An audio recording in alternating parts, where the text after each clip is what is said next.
À 2 pas de Notre-Dame de Paris, les locaux de la compagnie motocycliste de la préfecture de police. Cet après-midi, la brigade urbaine s'apprête à prendre son service. C'est Pierre qui est chargé de patrouiller dans les rues de la capitale. Son objectif, traquer les pratiques dangereuses chez les 2 roues, notamment chez les cyclistes. Avec l'essor des vélos en libre service, les Parisiens sont de plus en plus nombreux à choisir ce mode de transport. Mais depuis 2010, la mortalité à vélo a bondi de 22%. Dans le quartier de la Bastille, c'est ce cycliste qui attire l'attention de Pierre. Téléphone dans une main et guidon dans l'autre. Il n'en faut pas plus pour que le policier le prenne en chasse. On va faire le vélo avec son portable. Visiblement, l'homme semble ignorer que même à vélo, il est interdit de téléphoner. Ah, il va raccrocher. Là. C'est raté pour le téléphone. Mais Pierre a eu du flair. Sous ses yeux, le cycliste commet une nouvelle infraction. 1. Ça n'empêche pas de griller les feux. 2. Et jamais 203. Passe le carrefour comme ça. L'homme oblige même Pierre à prendre des risques pour le suivre. Et poursuit tranquillement sa série de feux rouges. On va refaire un autre feu. Apparemment, il n'est pas concerné par la réglementation, lui. Sa façon de faire, c'est assez curieux. Il impose un petit peu son style. Après 4 feux grillés, Pierre siffle la fin de la partie. Bonjour, monsieur. Et intercepte le cycliste. Vous avez une pièce d'identité, s'il vous plaît, à me présenter? Vous avez un permis, monsieur, ou pas? Non. Vous avez jamais passé de permis? Si, mais c'est en Tunisie. En Tunisie. En Tunisie, il y a des feux. Oui. Et on s'arrête pas au feu? J'ai pas fait attention. En Tunisie, on a le droit de téléphoner aussi en conduisant un vélo, ou pas? Non. Pourquoi ici vous le faites? L'homme s'en sort plutôt bien. En moto ou en voiture, il aurait perdu 7 points sur son permis. Il devra néanmoins s'acquitter de 180 € d'amende. 90 pour les feux grillés et 90 pour le téléphone.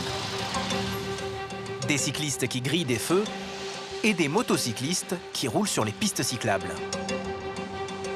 Pour empêcher ces infractions quotidiennes, Pierre a sa petite méthode, comme dans ce quartier du nord de Paris.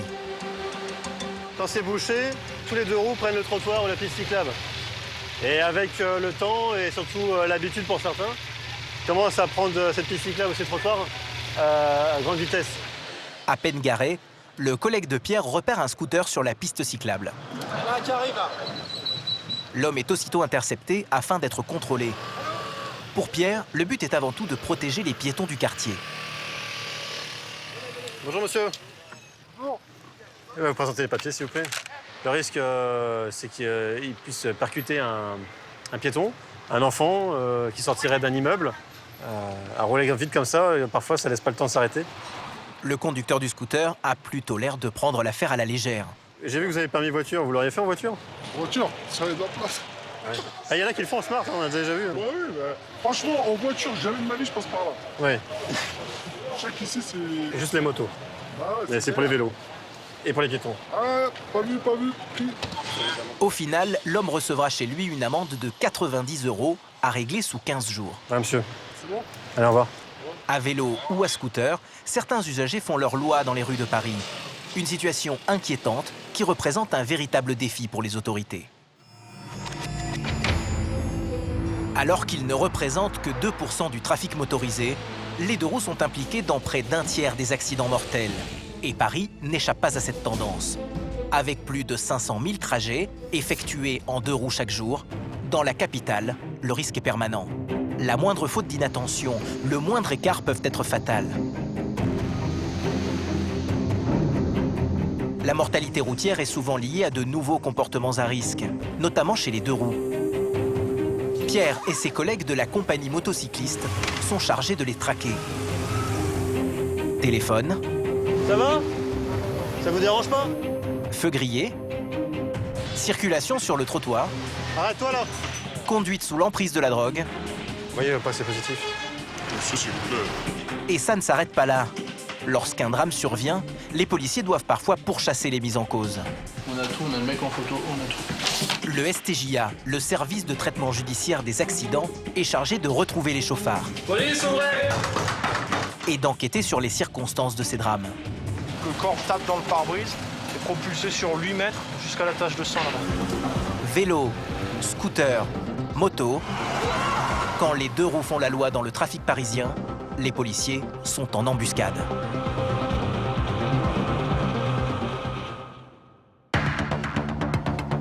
Il est 18h.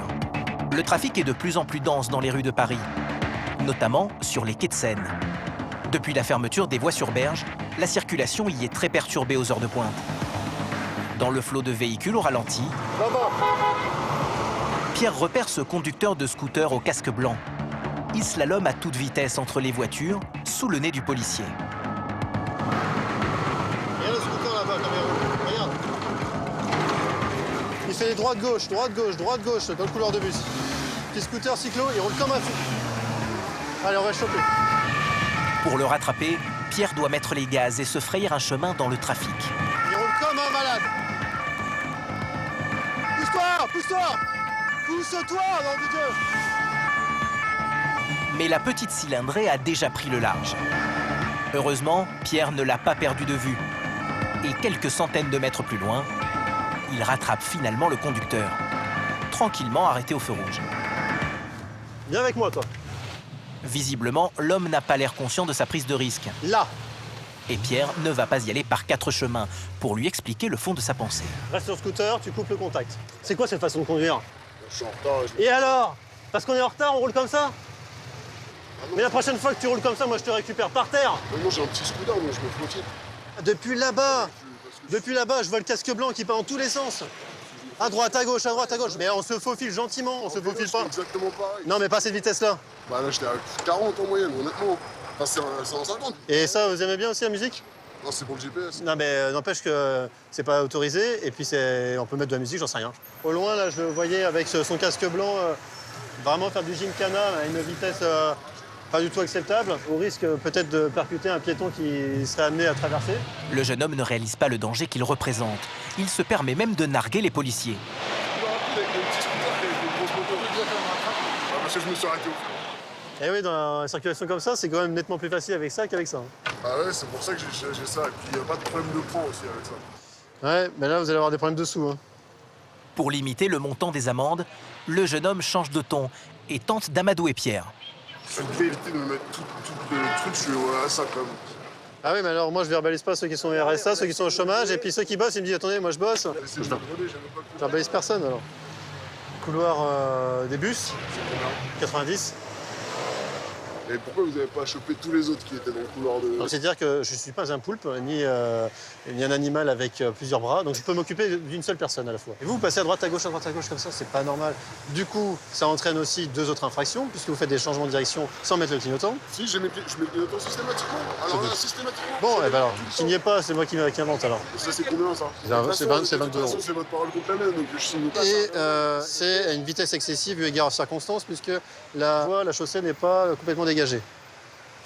Donc il faut réduire sa vitesse. Et ça, c'est combien? C'est 90 €. Donc là, vous me mettez...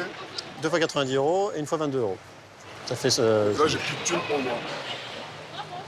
Ben, sinon, vous respectez le code de la route et puis vous aurez plein d'argent, vous pourrez épargner. Faites comme moi.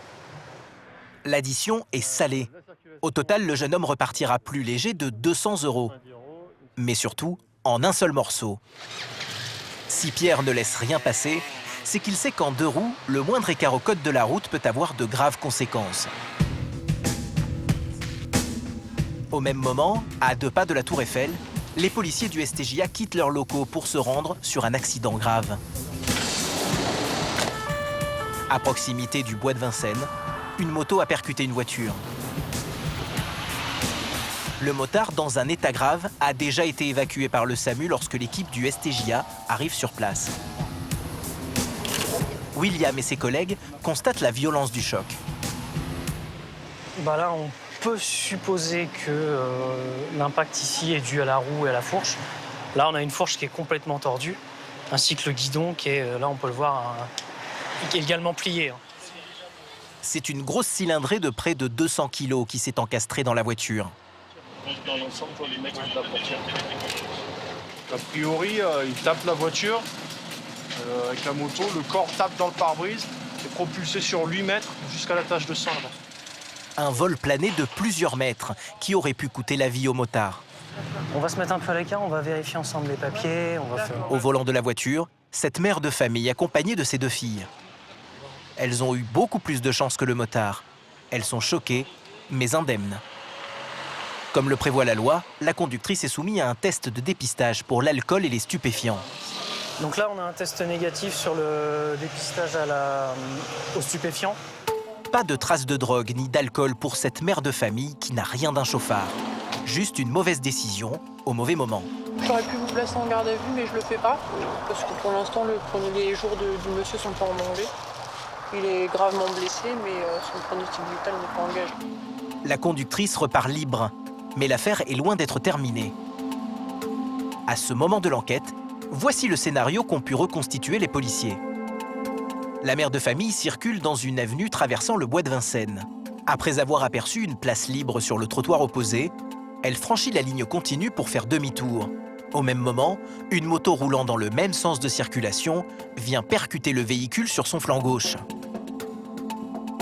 Pour les policiers, pas de doute, la conductrice a commis une faute en franchissant la ligne blanche. Mais ils soupçonnent également le motard de circuler du mauvais côté de la ligne continue. La moto circulait dans le même sens que le véhicule. Elle était en train de doubler? Pour l'instant, à première vue, on peut dire que oui, mais on n'en sait pas plus pour l'instant. Les policiers veulent obtenir plus d'informations sur le motard. Avait-il une conduite normale? Respectait-il la limitation de vitesse? Était-il lui aussi du mauvais côté de la ligne blanche? Les réponses permettront de déterminer les responsabilités pour la justice, mais également pour les assurances. Et donc de savoir qui devra payer. Une dizaine de jours après l'accident, nous avons rencontré le conducteur de la moto, de retour chez lui après 2 opérations lourdes de plusieurs heures. Ce jeune homme de 30 ans que nous appellerons Julien a perdu toute son autonomie. C'est sa compagne qui l'assiste au quotidien. Ce passionné de moto est également mécanicien, un métier qu'il ne peut plus exercer depuis l'accident. Ça va là? Ça appuie pas un peu trop derrière? Ça va. Quand vous avez vu cette voiture débouler, vous vous êtes dit à un moment donné, je vais y passer. Ah, pour moi, là, c'était... Ouais. Après, comme une fois que j'étais par terre, j'ai vu que j'ai pas perdu connaissance et tout ça, j'ai vu mon bras pas très joli du tout. Pour moi, je le perdais, quoi. Jamais je pensais que j'allais le voir là encore accroché à moi, quoi. D'accord. Ah oui, au moment de l'accident, vous êtes pour moi, plus de bras. J'ai perdu toute sensibilité et toute motricité. Quels sont le diagnostic des médecins On m'a parlé de 50% de récupération. On est parti d'une perte de motricité de 80% de son bras pour arriver à la 2e opération à 50%. On vous donne pas beaucoup d'espoir, en fait. De longs mois de rééducation attendent encore Julien. Mais ses soucis ne vont pas s'arrêter là. Dans les locaux du STJA, l'enquête connaît un rebondissement surprenant. Jérôme, le chef de brigade, auditionne un témoin clé. Un chauffeur de taxi qui circulait quelques dizaines de mètres derrière le véhicule de la mère de famille. Son témoignage est édifiant. Une motocyclette assez puissante m'a doublé sur la gauche. Et à ce moment-là, j'ai vu de loin, elle s'est mise sur une roue et montée avec les genoux sur la selle en faisant du freestyle, comme du freestyle. Vous rouliez à combien déjà? Oh, je devais rouler à 50, normal. Hein. Donc elle est passée à côté de moi beaucoup plus vite. Parce que quand elle est passée, elle s'est mise sur une roue et elle est passée, quoi. Vous estimez sa vitesse à combien? Bon, on va dire à 70. Et à cet endroit-là, il y a la ligne blanche, c'est ça? Oui, il y a la ligne blanche sur toute la continuité. Et lui, il est de quel côté de la ligne blanche? Il est de l'autre côté, hein, ça c'est sûr. Hein. À combien de la ligne? À peu près un mètre de la ligne, à peu près. Ce témoignage vient conforter l'hypothèse des policiers. Julien le motard roulait du mauvais côté de la ligne continue au moment de l'accident, mais également à une vitesse supérieure à la limite autorisée sur cet axe. Quelques centaines de mètres avant la collision, il aurait même tenté une acrobatie qu'on appelle un wheeling. Une figure proscrite par le code de la route, consistant à circuler sur la roue arrière. Pour ce chauffeur de taxi, il n'y a pas de doute, c'est cette acrobatie qui serait à l'origine de l'accident. C'est une connerie, parce que le gars, s'il était sur ses deux roues, je suis sûr qu'il aurait pu freiner. Même en roulant à 70, il aurait pu freiner, parce qu'on voit la voiture de loin. Et quand il fait son truc comme ça en l'air, bon bah... Du coup, le choc a été violent? Ah bah oui. Le gars, il était droit. Il était droit et il tournait comme ça, sur lui-même. Il a tourné 2 fois, au-dessus de la voiture. Ah oui, mais comme un pantin, hein. Je veux dire, on prend un truc, on le jette comme ça, il tourne. Hein. Bon ben voilà, merci beaucoup. C'est bon? Pour les policiers, l'affaire prend de l'ampleur. Le témoignage du taxi est accablant pour Julien. De son côté, le motard reconnaît-il cette version des faits? Nous lui avons posé la question. Il y a certains témoins qui disent que vous étiez en train de cabrer. Alors, quelle est votre version? Je suis joueur avec ma moto, oui. Mais au moment de l'accident, j'avais mes 2 roues au sol. Je partais d'un feu rouge. Mais oui, je vais pas mentir, oui, j'aime bien jouer avec ma moto. Mais... Vous cabriez avant, mais pas au moment de l'accident? Ah non, pas au moment, non. Le motard reconnaît à demi-mot ces cascades. Si les faits sont avérés, il encourt jusqu'à 1 an de prison et 15 000 € d'amende pour mise en danger de la vie d'autrui. Mais pour les policiers, il pourrait y avoir plus grave encore. On va attendre les prélèvements sanguins et l'analyse, parce que s'il est sous stup, on lui retiendra la conduite en ayant fait usage, avec peut-être aussi une récidive, puisqu'il a déjà été pris il y a 3 mois, 4 mois. Quelques jours plus tard, les résultats des prélèvements donneront raison à Jérôme. Le soir de l'accident, le motard était sous l'emprise de la cocaïne. Un délit qui pourrait lui valoir jusqu'à 2 ans de prison et 4 500 € d'amende. La conductrice, quant à elle, est poursuivie pour blessures involontaires et risque jusqu'à 5 ans de prison. Depuis l'accident, la famille entière est secouée. Lors de son audition, la mère de famille retrace le fil des événements. Elle confirme à William ne pas avoir vu la moto arriver. Encore en état de choc, la conductrice assume néanmoins ses responsabilités et reconnaît avoir enfreint le code de la route en franchissant la ligne continue. L'audition en dit long sur l'origine de ces drames. Des gens sans histoire qui prennent la mauvaise décision au mauvais moment. Un cas presque classique pour William. L'accidentologie vient rapidement, ça peut arriver à n'importe qui sur un petit détail ou sur parfois une petite facilité de conduite où on se dit bon il n'y a personne, je vais franchir la ligne blanche et juste à ce moment-là, vous avez un motard qui décide lui aussi de doubler. Ça tient à pas grand-chose. Le travail des enquêteurs du STJA s'arrête là. Le dossier sera transmis au procureur de la République qui décidera des sanctions à appliquer. Au final, l'affaire pourrait surtout coûter cher aux motards. Traquer les 2 roues qui prennent les rues de Paris pour un terrain de jeu, c'est l'une des missions de la compagnie motocycliste. Pierre y officie en tant que brigadier depuis 8 ans. Parmi les comportements dangereux qu'il observe au quotidien, il s'inquiète de l'essor du wheeling, cette pratique de plus en plus répandue. Des vidéos amateurs pullulent sur la toile. Son scooter, il est complètement perpendiculaire, à part regarder le ciel. Il peut pas voir ce qui se passe devant lui. Donc là, il donne un coup de tête sur le côté gauche pour voir un petit peu ce qui se passe sur le carrefour. Et puis là, on va le voir donner un coup de... Voilà, il change sa tête côté droit pour voir un petit peu ce qui se passe. Et puis là, il arrive derrière un véhicule qui est arrêté en warning. Il est obligé de vite reposer, d'éviter. Certains se permettent même de faire du wheeling en plein cœur du trafic parisien. Voilà, il lève sa roue avant.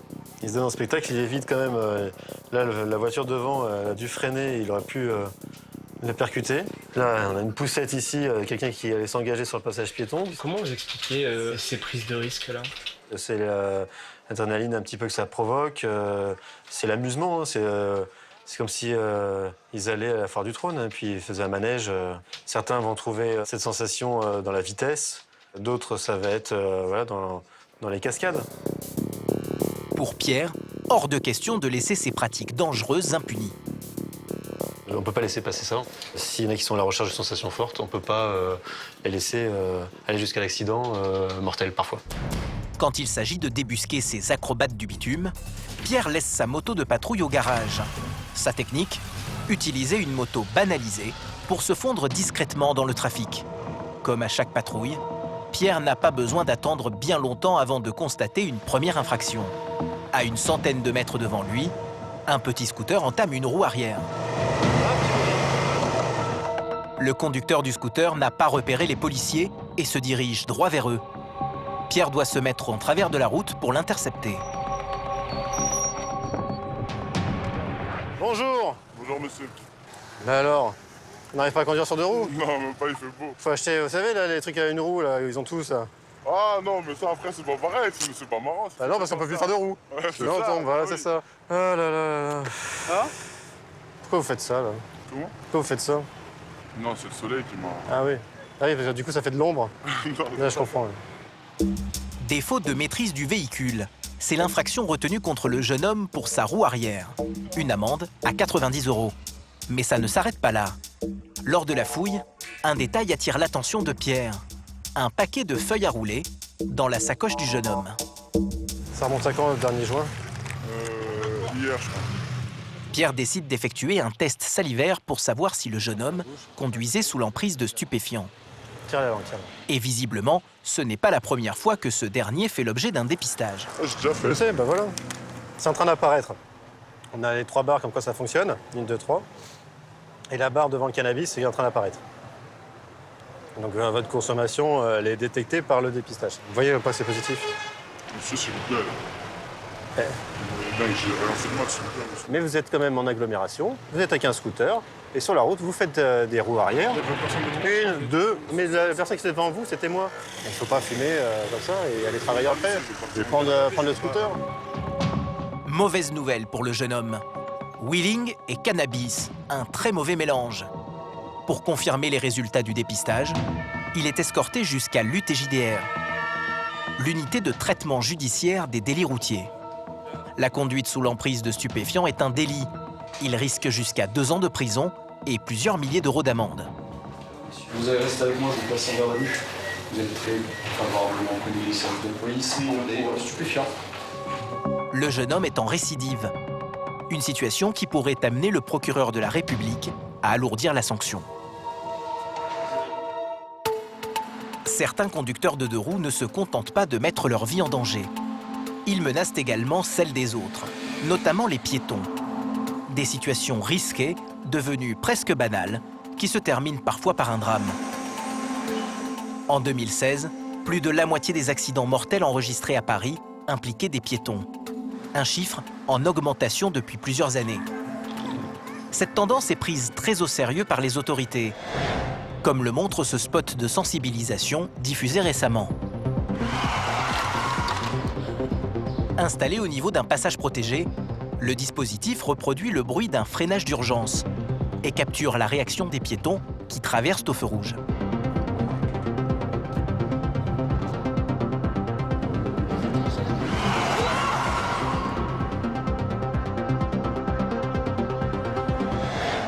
Des accidents dramatiques, les archives du STJA en regorgent. Un cas en particulier revient à la mémoire du commandant Jurkowski, le chef du service. Donc on est sur un carrefour, circulation normale dans Paris, en plein jour. On a un passage protégé, voilà, ça traverse. On se traverse normalement. Là, le piéton qui avance. Donc on va voir que ça va très très vite. Voilà, l'accident. C'est dramatique. Ce 2 roues, on voit bien qu'il roule quand même relativement vite. Il est lancé comme une boule de bowling dans un jeu de quilles. La violence du choc plonge la victime dans le coma. Et quelques heures plus tard, elle décédera des suites de ses blessures. L'enquête du STJA établit que le feu pour les piétons était rouge au moment des faits. Le conducteur du scooter, qui risque jusqu'à 7 ans de prison pour homicide involontaire, prétexte une incompréhension. Un motif trop souvent invoqué pour le commandant Jurkowski. Ils nous disent, mais effectivement, j'ai bien vu le piéton traverser, j'ai klaxonné, j'ai pensé que soit il reculerait, soit il s'arrêterait, mais il ne faut pas penser. On ne peut pas penser pour l'autre. Le code de la route est très clair pour les piétons. À partir du moment qu'ils sont engagés sur le passage protégé, qu'ils ont fait un pas, tout le monde doit s'arrêter. Et là, on s'aperçoit que ce n'est pas le cas. Le service d'appel du STJA est alerté pour un accident impliquant un piéton. C'est Jérôme, le chef de brigade, qui est d'astreinte ce matin-là. Vite, on a une préalerte, nous sommes sur place. Un scooter aurait renversé un homme et tenté de prendre la fuite. Pas une minute à perdre, Jérôme se connecte au système de vidéosurveillance de la ville de Paris. Un réseau de 1700 caméras qui filme en temps réel les principaux axes de la capitale. On a cette caméra, ça c'est la caméra qui visionne. Et l'accident s'est passé quelque part ici, à cet endroit-là. La caméra n'était pas dans le bon axe au moment de l'accident. Elle permet néanmoins à Jérôme de collecter de nombreux indices. Là on a la victime, après on a des gens qui se précipitent. Notamment le comportement du conducteur après le choc. Sur les images, le policier repère le scooter lorsqu'il quitte les lieux, quelques instants après l'accident. Un détail attire son attention. Sans casque. Sans casque, le conducteur s'éloigne.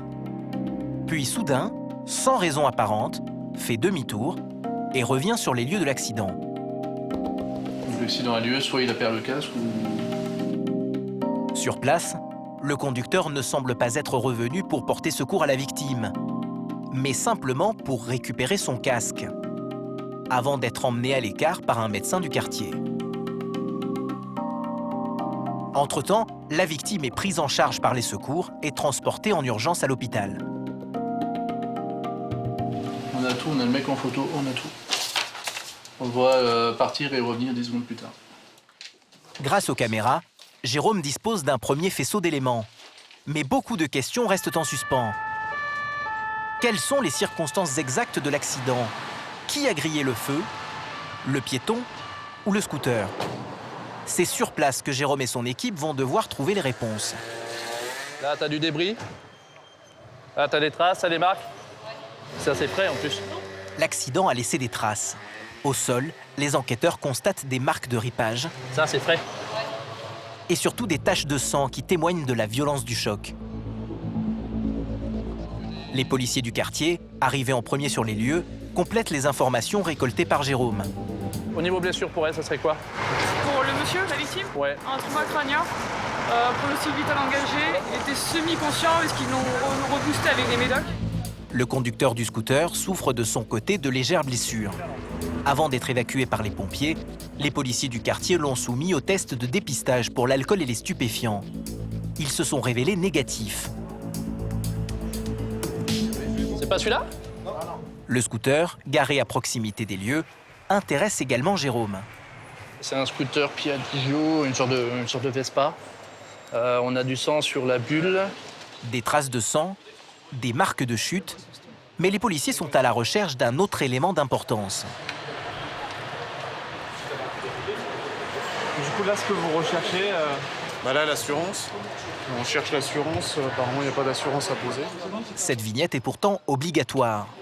Son absence pourrait expliquer le comportement du conducteur. De fil en aiguille, le scénario commence à s'éclairer pour Jérôme et son équipe. On a le scooter venant de la porte Saint-Martin qui va vers la rue Réaumur. A priori, il circule dans le couloir de bus. Le piéton vient de sa gauche, traverse de la gauche vers la droite, sur passage piéton. Pour l'instant, on n'a aucune idée de la couleur des feux, ni pour l'un ni pour l'autre, sachant que de toute façon, il y en a un qui passe au vert et l'autre au rouge. À qui la faute? Le piéton a-t-il traversé au mauvais moment? Le scooter est-il passé au rouge? Pour le savoir, Jérôme part interroger les témoins de l'accident. Je suis arrivé près du monsieur et j'ai stoppé les voitures parce qu'il y avait des voitures qui passaient, donc le feu était vert. Ouais. Les voitures, en fait, ne voyaient pas qu'il y avait quelqu'un, comme c'était entre la voie de bif et la voie... Donc immédiatement après l'accident, il y avait des voitures en circulation. Oui. Donc le feu était au vert, a priori. Ah, oui, et concernant le conducteur du scooter, qu'est-ce qui vous a frappé? Vous l'avez vu? Non, je l'ai vu, il avait pas l'air bien, il avait l'air pas bien, choqué, machin. Moi, je suis motard aussi, donc... Bon. Et après, il est parti, il a fait quoi? Moi, je l'ai vu partir, je comprenais pas. Et après, en fait, il est revenu. Et après, je l'ai revu ici. Il était assis là, sur la fontaine. Là. Malgré la bonne volonté des témoins, leurs récits sont trop imprécis, voire même contradictoires. Jérôme décide alors d'inspecter les commerces voisins en quête de caméras de surveillance, notamment dans ce bar situé en face du lieu de l'accident. Est-ce que vous avez des caméras qui donnent sur l'extérieur ou au moins un peu la chaussée? Des caméras qui donnent sur l'extérieur, mais ça va pas jusque là-bas. Et la chaussée là, devant le restaurant? Devant le resto, ici. Dans une petite pièce au sous-sol du restaurant, un ordinateur enregistre les images des caméras installées à l'extérieur du bar. L'angle de prise de vue ne permet pas de voir directement l'accident. Mais la bande livre d'autres informations aux enquêteurs. On y voit le scooter passer à toute vitesse. Le voilà, quelques secondes avant l'impact. Suivi de la réaction des clients effrayés. La vidéo, en apparence anodine, permettra pourtant aux enquêteurs de déterminer la vitesse du scooter, mais également la couleur des feux au moment des faits. Vous avez vu ça? À l'heure exact? 10h30 et 27. Au niveau scooter, t'as pris toutes les constats? Alors que Jérôme et son équipe s'apprêtent à partir, ils font une constatation pour le moins surprenante. Qu'est-ce qui se passe? On a perdu le scooter. Le scooter impliqué dans l'accident a disparu en l'espace d'une trentaine de minutes. Il n'avait pas les clés dessus. Je le sens pas du tout, lui. L'affaire ne s'annonce pas simple. Un conducteur dans la nature et un scooter volatilisé. L'urgence est donc pour Jérôme de mettre la main sur le mis en cause au plus vite. Il suspecte l'homme d'être venu récupérer son scooter au nez et à la barbe de son équipe.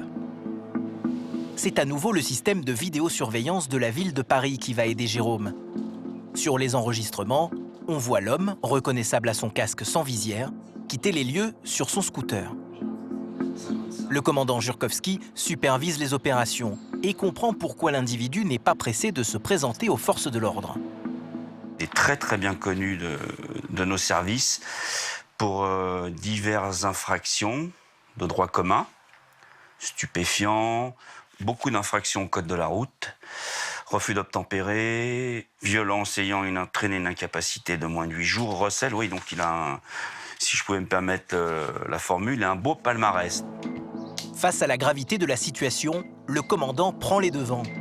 Ne parvenant pas à le joindre, il lui laisse un message. On vous a demandé de venir vous présenter au service, donc je vous invite à le faire assez rapidement. Autrement, bien évidemment, je ferai prendre une mesure de fiche de recherche à votre encontre, vu la gravité de l'accident que vous avez occasionné ce matin. Pour le commandant, une chose est sûre. Si le conducteur ne se présente pas, ce sont les policiers qui iront le chercher. Interpellation demain matin.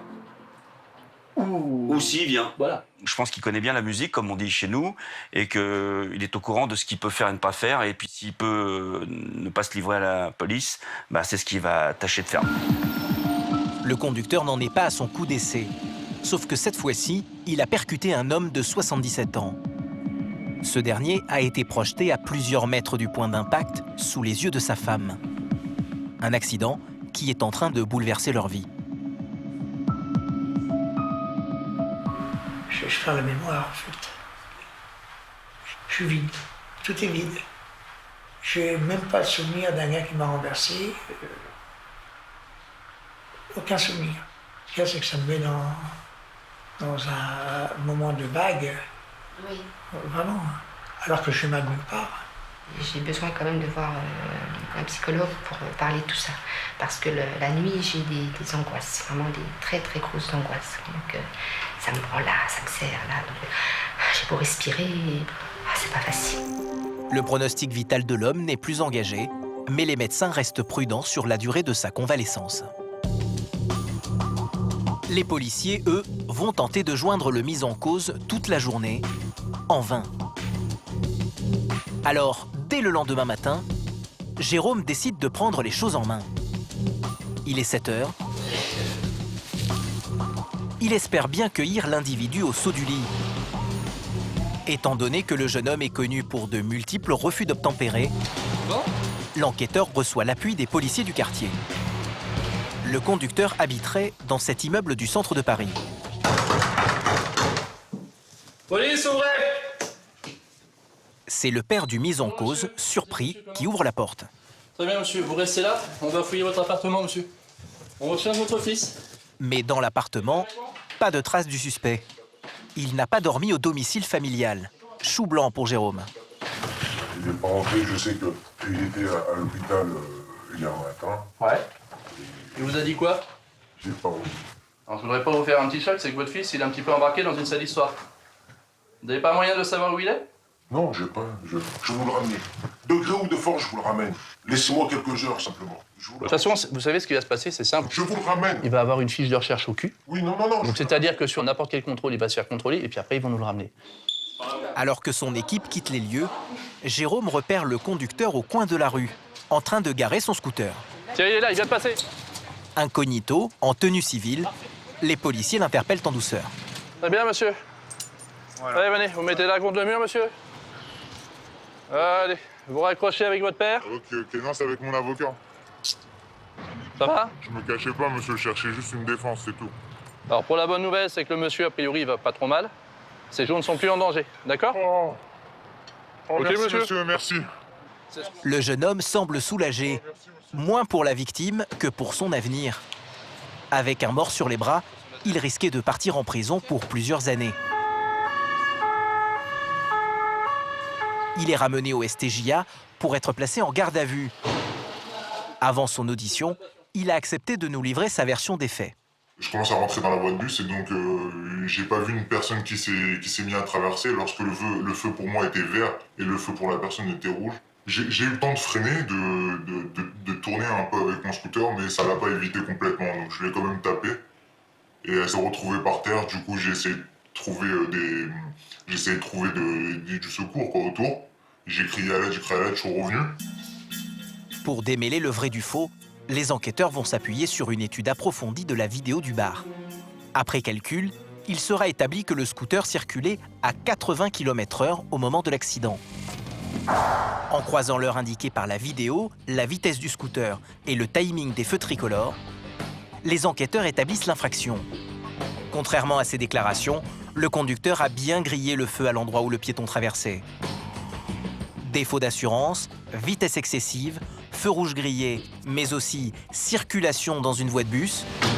Le chauffard encourt jusqu'à 3 ans de prison et 45 000 € d'amende pour blessures involontaires et manquement délibéré à des obligations de sécurité.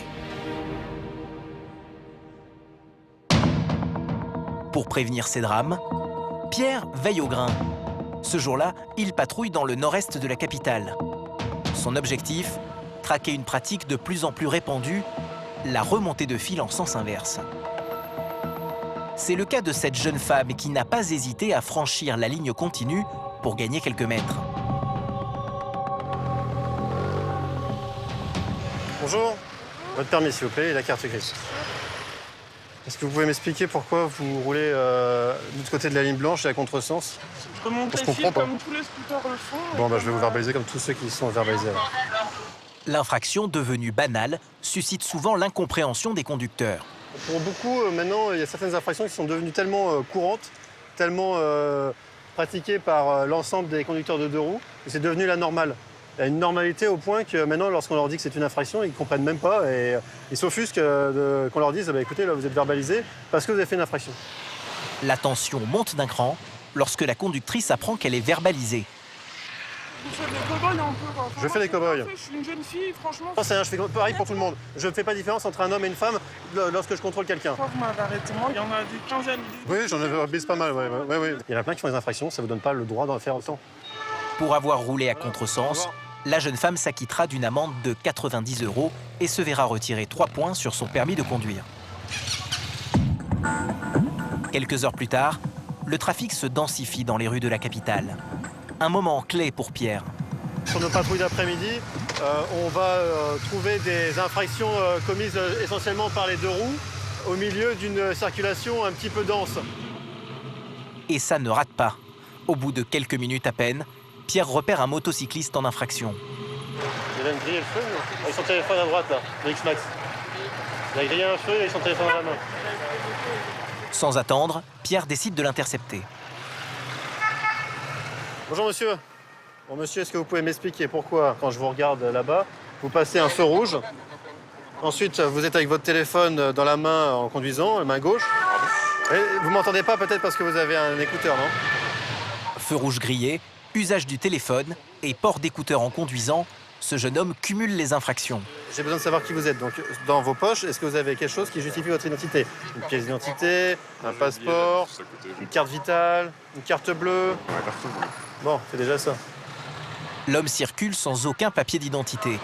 Il n'a que sa carte bleue sur lui. En accédant au fichier police, Pierre comprend pourquoi le conducteur n'est pas en mesure de présenter son permis de conduire. Bon, maintenant, est-ce que vous pouvez m'expliquer pourquoi vous conduisez? Parce que si vous n'avez pas votre permis, c'est qu'il y a une bonne raison. Non, vous savez pas? Votre permis est annulé. Est-ce que c'est normal que vous conduisiez? Vous le savez ou pas? Non.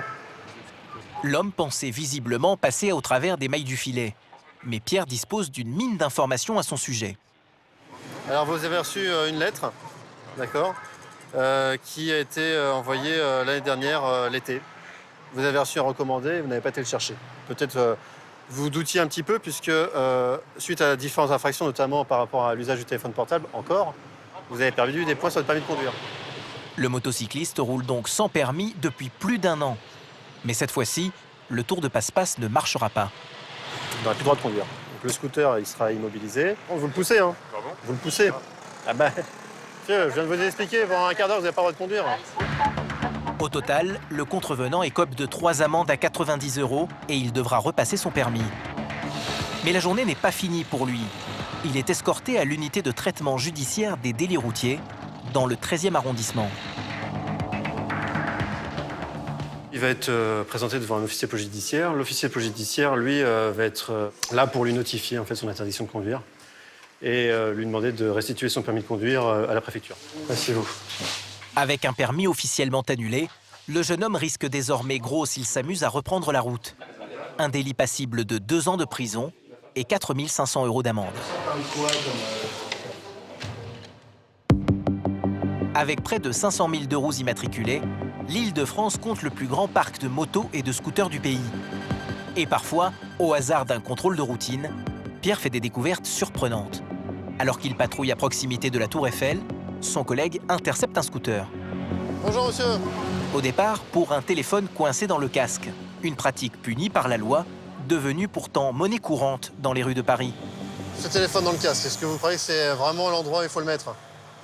Si jamais vous avez un accident, il éclate. Ouais. Les bouts de verre, ils rentrent dans votre joue. Un casque, c'est fait pour protéger votre tête. C'est pas fait pour mettre des objets entre le casque et votre tête. Puis là, vous n'avez pas de gants. J'en ai des gants, en fait. Mais... Et vous à la maison? Non. Dans le coffre. Bon, ça va protéger vos mains dans le coffre? Ben, c'est vos mains qu'il faut les mettre. Regardez, moi, mes gants, ils sont là. Mais c'est surtout l'état du scooter qui va concentrer l'attention de Pierre. L'homme conduit une véritable épave roulante. Seules quelques bandes de scotch permettent au carénage avant de tenir. Et ça ne s'arrête pas là. Là, le câble. Hein? Comment vous faites pour allumer le feu, là?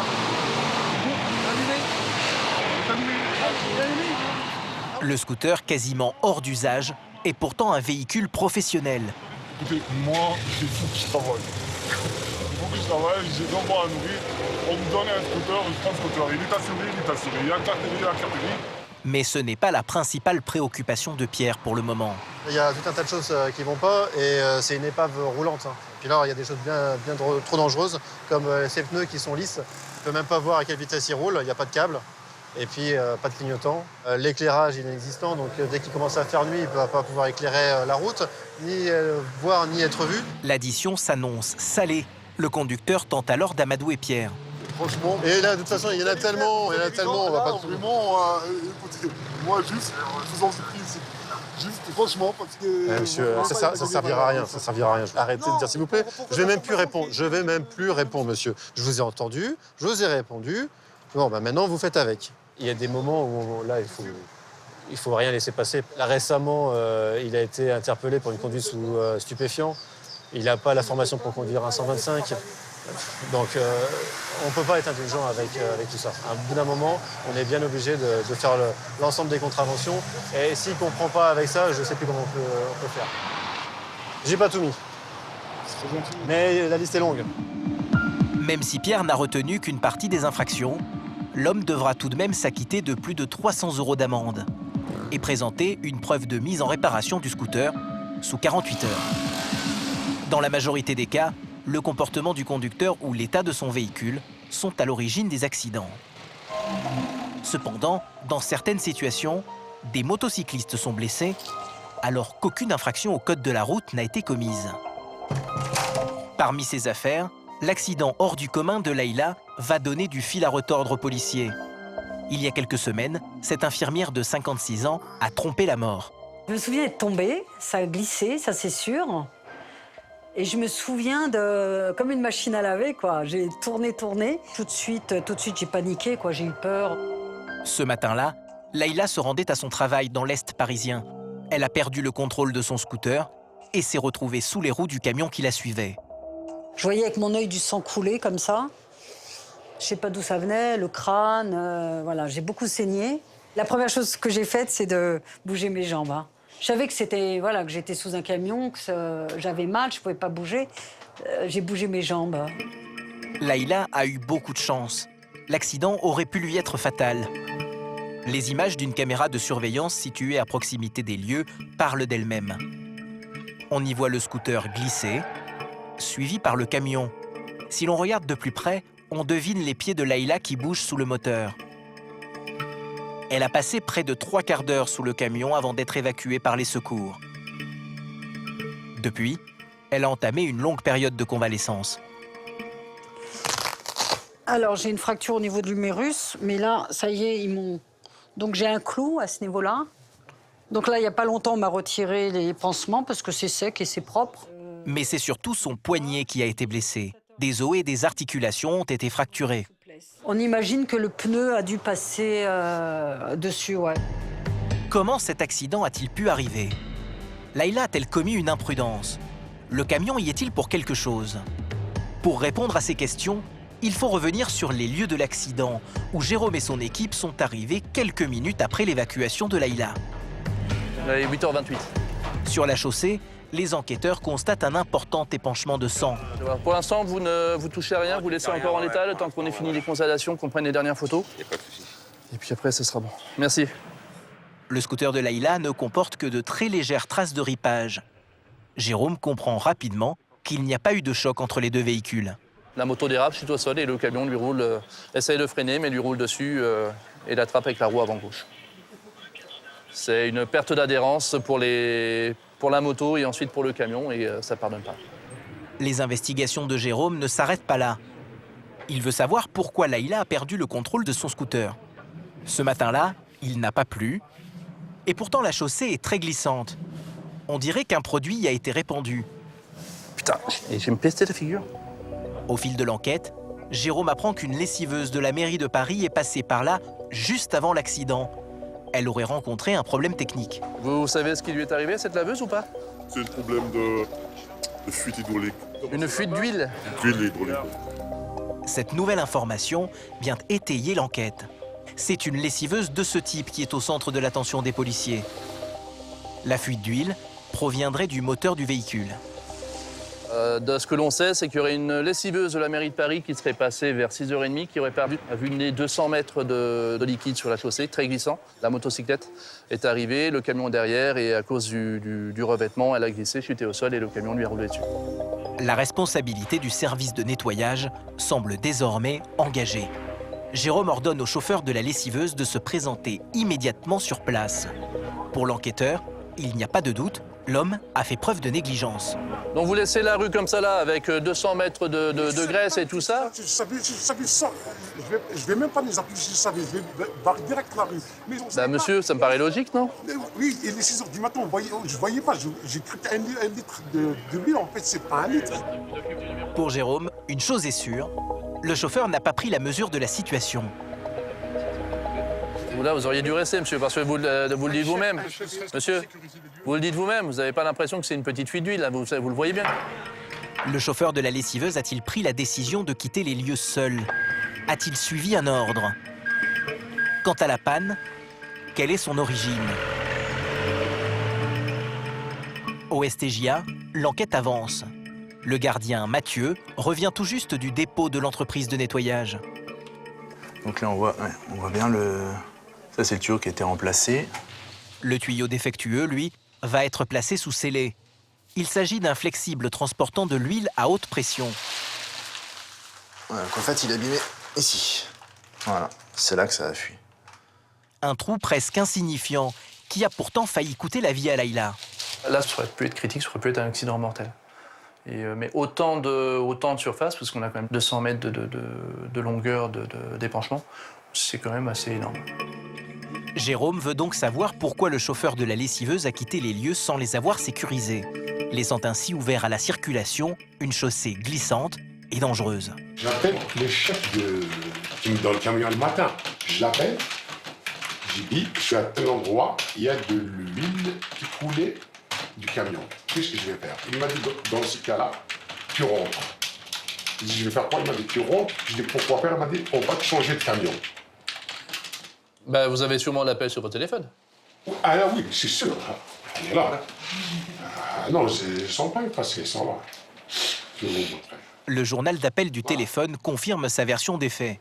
Il a effectivement communiqué avec son chef de service entre 6h32 et 6h39.